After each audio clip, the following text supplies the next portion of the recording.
एक समय की बात है, भारत के एक छोटे से गांव में जहां एक 10 साल के छोटे से लड़के निक नामक था।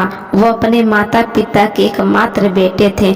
निक के पिताजी एक व्यस्त व्यापारी थे जो अपने बच्चों के साथ समय बिता पाने में सक्षम नहीं थे। निक के सोते समय उनके पिताजी घर आते थे और सुबह निक उठने से पहले ही कार्यालय के निकल जाते थे।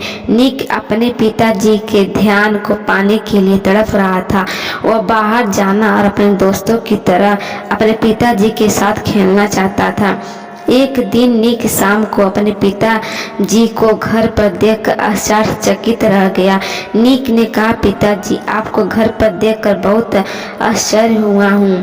बेटा, मेरी मीटिंग कैंसिल हो गई है, इसीलिए घर पर हूँ, लेकिन 2 घंटे के बाद मुझे फ्लाइट पकड़नी है। उसके पिता ने जवाब दिया, कब तक लौटोगे? कल दोपहर के। निक कुछ देर तक गहरी सोच में डूबा रहा। फिर उसने पूछा, पापा, आप एक साल में कितना कमा लेते हैं? निक के पिता हैरान रह गए। उन्होंने कहा, मेरे प्यारे बेटे, यह बहुत बड़ी रकम है और तुम इसे समझ नहीं पाओगे। ठीक है पिताजी, क्या आप अपनी कमाई से खुश हैं? हाँ मेरे प्रिय, मैं बहुत खुश हूँ और वास्तव में मैं भी कुछ महीनों में अपनी नई शाखा और एक नया व्यवसाय शुरू करने की योजना बना रहा हूँ। क्या यह बढ़िया नहीं है?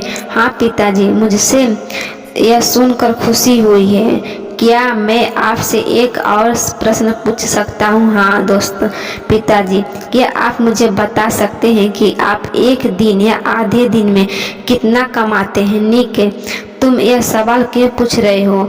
निक के पिता हैरान थे, लेकिन निक दृढ़ थे। कृपया मुझे उत्तर दें। क्या कृपया मुझे बता सकते हैं कि आप 1 घंटे में कितना कमाते हैं? निक के पिता ने हार मान ली और जवाब दिया, लगभग 1000 प्रति घंटा होगा। निक ऊपर अपने कमरे में भाग कर गया और अपना गुल्लक जिसमें उसकी बचत थी लेकर नीचे आया। पिताजी, अपने गुल्लक में 5000 है। क्या आप मेरे 2 घंटे निकाल सकते हैं? मैं समुद्र तट पर जाना चाहता हूँ और कल शाम आपके साथ खाना खाना चाहता हूँ।